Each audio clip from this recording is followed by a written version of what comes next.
Assalamualaikum warahmatullahi wabarakatuh. Hai teman-teman. Perkenalkan, nama saya Nur Asisa Suparian dari Prodi Komunikasi dan Penyiaran Islam semester 5. Adapun tujuan dari pembuatan video ini untuk memenuhi tugas final dari mata kuliah Komunikasi Organisasi oleh dosen pengampu Ibu Ria Amelinda SIKOM MIKOM. Adapun materi yang akan saya paparkan yaitu mengenai organisasi. Adapun submateri yang akan saya jelaskan yaitu mengenai definisi organisasi, persepsi organisasi, pesan organisasi, unsur-unsur organisasi, dan paradigma teori organisasi. Baiklah, langsung saja kita masuk ke materi pertama, yaitu mengenai definisi organisasi. Secara umum, organisasi adalah sebuah wadah atau tempat berkumpulnya sekelompok orang untuk bekerja sama secara rasional dan sistematis, terkendali, dan terpimpin untuk mencapai suatu tujuan tertentu dengan memanfaatkan sumber daya yang ada. Selanjutnya, yaitu menurut para ahli. Yang pertama, Max Weber. Menurut Max Weber, organisasi adalah suatu kerangka hubungan terstruktur yang di dalamnya terdapat wewenang dan tanggung jawab serta pembagian kerja dalam menjalankan suatu fungsi tertentu. Yang kedua, yaitu Chester A. Bernard. Menurut Chester A. Bernard, organisasi adalah sebuah sistem kerjasama yang dilakukan oleh beberapa orang, bisa dua atau lebih. Ketiga, yaitu Louis Allen. Menurut Louis Allen, organisasi adalah proses mengidentifikasi dan mengelompokkan pekerjaan yang harus dilakukan, mendefinisikan dan mendelegasikan tanggung jawab dan wewenang, dan membangun hubungan untuk tujuan memungkinkan orang untuk bekerja paling efektif bersama dalam mencapai tujuan. Materi yang kedua yaitu persepsi organisasi. Persepsi organisasi, menurut William Snell Davy, merupakan sebuah kolerasi yang mengakui adanya kemungkinan perubahan pengaturan akan sebuah keputusan yang akan diambil oleh individu setelah memaknai suatu organisasi dengan membandingkan ancaman sebenarnya dan juga risiko yang akan diberikan.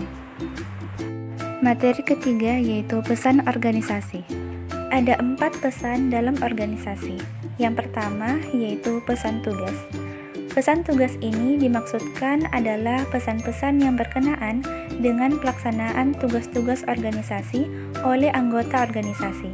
Pesan ini mencakup pemberian informasi kepada karyawan untuk melakukan tugas mereka secara efisien, seperti aktivitas pemberian latihan kepada karyawan, memberikan orientasi bagi karyawan baru, penentuan tujuan, dan aktivitas lainnya yang berkenaan dengan produksi, pelayanan pemasaran, dan sebagainya.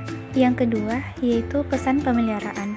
Pesan pemeliharaan adalah pesan-pesan yang berkenaan dengan kebijaksanaan dan pengaturan organisasi.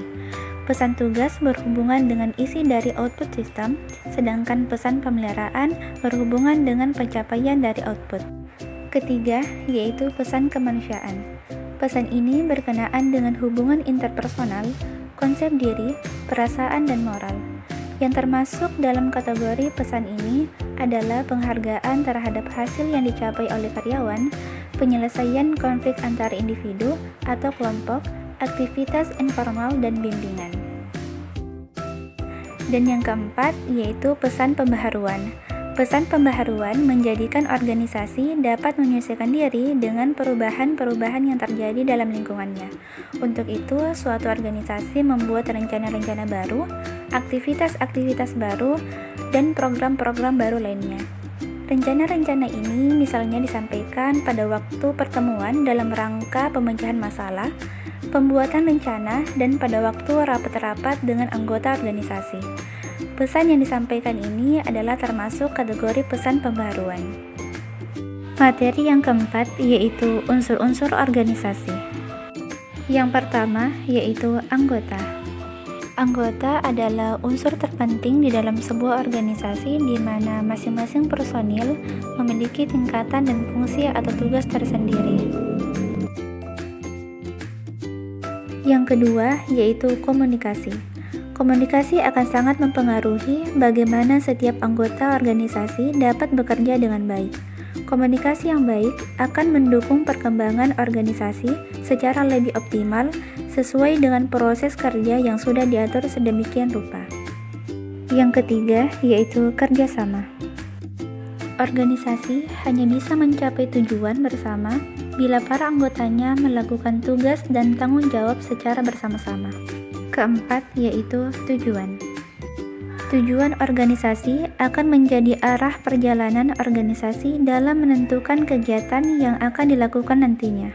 Kelima, yaitu peralatan. Untuk mencapai tujuan, diperlukan sarana dan prasarana berupa kelengkapan sebuah organisasi, seperti kantor atau gedung, material, uang, sumber daya manusia, dan lainnya. Keenam, yaitu lingkungan. Faktor lingkungan juga sangat mempengaruhi pada sebuah organisasi, misalnya sosial budaya, kebijakan, anggaran, peraturan, dan kondisi ekonomi. Materi kelima, yaitu proses organisasi. Proses organisasi adalah segala aktivitas utama yang dilakukan dalam suatu organisasi yang berkaitan dengan interaksi antar anggota di dalam suatu organisasi sebagai prosedur bagaimana anggota dapat saling bahu-membahu untuk membangun suatu organisasi. Jika prosedur tersebut tidak berfungsi dan berjalan dengan baik, maka masalah yang tidak pernah diharapkan akan muncul dalam sebuah organisasi. Dalam hal ini terdapat 4 proses dalam organisasi. Yang pertama, proses komunikasi. Komunikasi sebagai proses penyampaian informasi atau pengiriman kepada penerima informasi. Dengan demikian, penerima informasi harus memahami isi informasi yang diterimanya. Sebaliknya, apabila penerima informasi tidak memahami informasi yang diberikan oleh pemberi informasi, berarti tidak terjadi komunikasi yang efektif yang pada akhirnya dapat menimbulkan suatu konflik. Yang kedua, yaitu proses pengambilan keputusan. Terdapat beberapa metode yang sering digunakan oleh para pemimpin dalam mengambil keputusan. Yang pertama, yaitu kewenangan tanpa diskusi. Yang kedua, pendapat ahli. Yang ketiga, kewenangan setelah diskusi. Dan yang keempat, yaitu kesepakatan. Yang pertama, yaitu kewenangan tanpa diskusi, yaitu proses pengambilan keputusan oleh pemimpin dalam organisasi tanpa melibatkan anggota organisasi yang lain. Salah satu keuntungannya dari metode ini adalah cepat, namun jika pengambilan keputusan ini terlalu sering, maka akan dapat menimbulkan konflik, yaitu ketidakpercayaan anggota organisasi terhadap keputusan yang diambil oleh pemimpinnya. Yang kedua, yaitu pendapat ahli. Dalam hal ini, seorang anggota organisasi terkadang oleh anggota lainnya diberi predikat sebagai ahli atau expert, sehingga memungkinkannya memiliki kekuatan dan kekuasaan untuk membuat keputusan. Ketiga, yaitu kewenangan setelah diskusi. Metode ini mempertimbangkan pendapat atau opini lebih dari satu anggota organisasi dalam proses pengambilan keputusan. Namun, dalam hal ini, perilaku otokratik dari pemimpin kelompok masih berpengaruh. Metode pengambilan keputusan ini juga mempunyai kelemahan, yaitu pada anggota organisasi akan bersaing untuk mempengaruhi dalam pengambilan atau pembuatan keputusan. Yang keempat, yaitu kesepakatan. Kesepakatan akan terjadi jika semua anggota dari suatu organisasi mendukung keputusan yang diambil. Keuntungan dari metode ini, para anggota dapat berpartisipasi penuh sehingga dapat meningkatkan kualitas keputusan yang diambil. Namun, metode ini membutuhkan waktu yang relatif cukup lama, sehingga metode ini tidak cocok untuk digunakan dalam keadaan mendesak atau darurat. Proses organisasi yang ketiga, yaitu proses evaluasi prestasi. Proses evaluasi prestasi di dalam organisasi menunjukkan bahwa prestasi individu, kelompok, dan organisasi merupakan suatu hasil yang bergantung dari perilaku organisasi, struktur, dan proses. Sistem yang diterapkan untuk mengevaluasi prestasi memiliki tujuan seperti penentuan imbalan berupa upah, promosi, dan alih tugas, identifikasi kebutuhan akan pelatihan atau training, dan lain sebagainya. Proses yang keempat, yaitu proses sosialisasi dan karir. Proses sosialisasi adalah suatu proses di mana kita dapat bergaul dalam suatu komunitas atau organisasi tertentu, maka disitulah proses sosial akan terjadi. Sedangkan karir adalah suatu deretan posisi yang diduduki oleh seseorang selama perjalanan usianya, sehingga pengembangan karir dan sosialisasi adalah dua aktivitas yang saling berkaitan yang memberikan dampak pada prestasi, baik prestasi organisasi maupun prestasi individu. Selanjutnya, materi yang keenam atau materi yang terakhir yaitu paradigma teori organisasi. Paradigma secara etimologis berasal dari bahasa Yunani kuno, yang artinya membandingkan, bersebelahan, serta memperlihatkan. Seorang ilmuwan membagi paradigma menjadi 3 bagian. Yang pertama yaitu paradigma mengenai diri sendiri, paradigma mengenai tentang orang yang ada di sekitarnya, lalu tentang lingkungannya.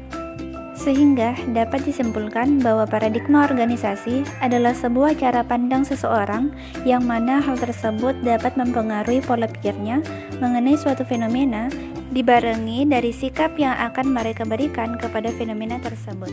Banyak yang menyangkutkan hal tersebut dengan teori-teori yang ada kaitannya dengan organisasi hingga kepada peran daripada organisasi tersebut.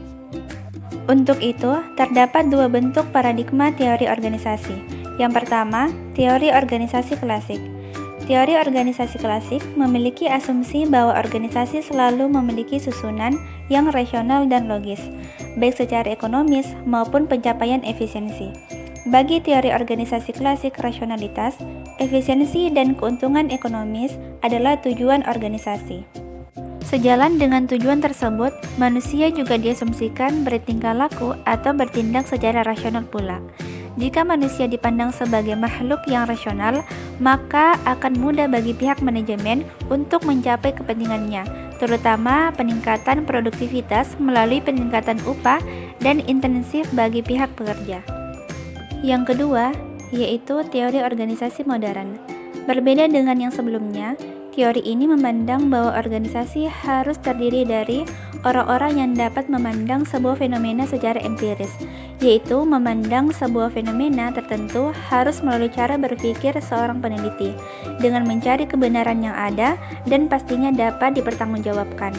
Oleh karenanya, sangat penting bagi para anggota di dalam sebuah organisasi tersebut memiliki pandangan yang lebih terbuka, sehingga wawasan mereka lebih baik. Juga secara tidak langsung menuntut para anggotanya untuk bisa kreatif, serta dapat mencari cara untuk bisa menyikapi pandangan dari fenomena yang ada tersebut. Sekian materi yang sempat saya sampaikan. Kurang dan lebihnya mohon dimaafkan. Terima kasih. Wassalamualaikum warahmatullahi wabarakatuh.